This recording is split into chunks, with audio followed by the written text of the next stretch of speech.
अस्सलाम वालेकुम रहमतुल्लाहि वबरकातुहू।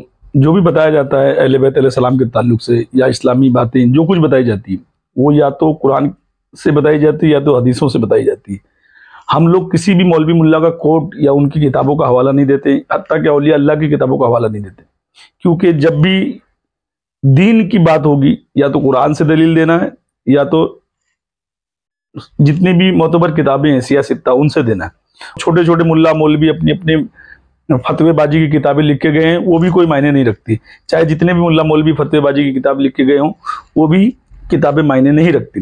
जब अल्लाह के रसूल ने कह दिया कि मैं तुम में दो भारी चीजें छोड़े जा रहा हूं, तुम इनको थामे रहोगे तो कभी गुमराह नहीं होगे। एक मेरी इतरत यानी अहले बैत और एक कुरान।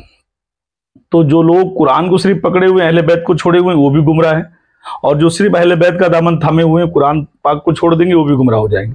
हमको दोनों को थाम कर चलना है, दोनों को पकड़ कर चलना है।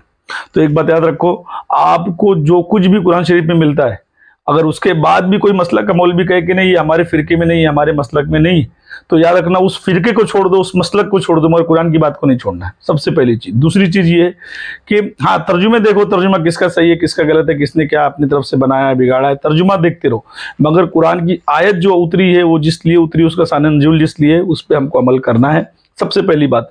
दूसरी बात, फिर अल्लाह के रसूल की तरत यानी अहले बैत, उस मामले में अहले बैत का कौल क्या है, पंजतन पाक क्या फरमा रहे, मौला अली क्या फरमा रहे, सैयदा क्या फरमा रही, उनकी औलाद क्या फरमा रही, वो कौल देखना है।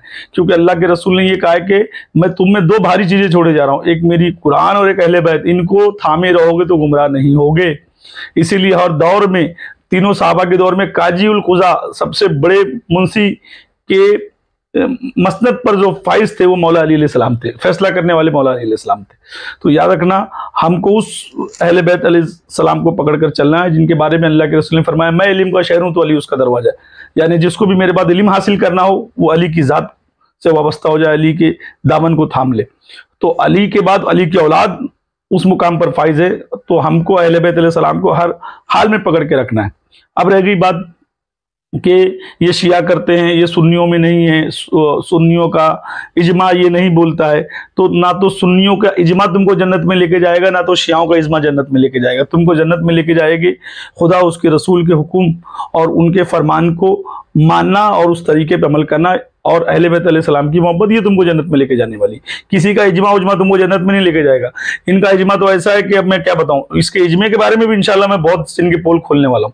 अब रह गई बात, जितने लोग ये पूछ रहे थे कि इफ्तार कब करना है, रोजा कब खोलना है, तो एक बात सुन लो, सूरह बकरा आयत नंबर 187 में इफ्तारी कब करो, रात हो जाने पर करो, यानी मगरिब के बाद।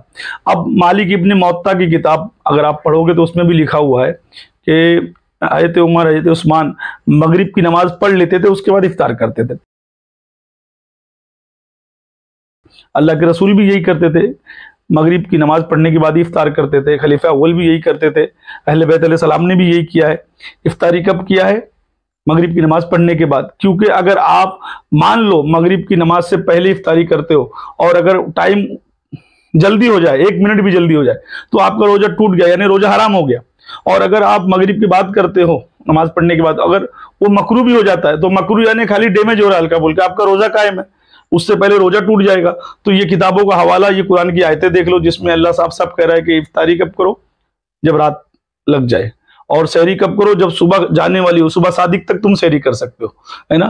तो कुरान और सियासत्ता जो मोतबर किताबों में लिखा है वो मानो, ना कि अपने मुल्ला का फतवा, मौलवी का फतवा, ना ये नकली जो मौलवियों ने अपना एक जमात बनाया हुआ उनकी बातें। क्योंकि इनकी जितनी बातें आप टेली करोगे सब कुरान और हदीस से खिलाफी मिलेंगी, इनके मसलक के हिसाब से मिलेगी। और हर मौलवी अपनी मसलक की बात बताएगा, यानी बरेली है तो बरेलियत की बताएगा, देवबंदी है तो देवबंदियत की बताएगा, अहले हदीस है तो अहले हदीस की बात बताएगा, शिया है तो शिया की बताएगा, मगर कोई खुदा उसके रसूल का सच्चा दीन दीन मोहम्मदी पर तुमको लाएगा नहीं। क्योंकि फिर इनके फिरके मसलक सब बंद हो जाएंगे, इनका धंधा चंदा बंद हो जाएगा।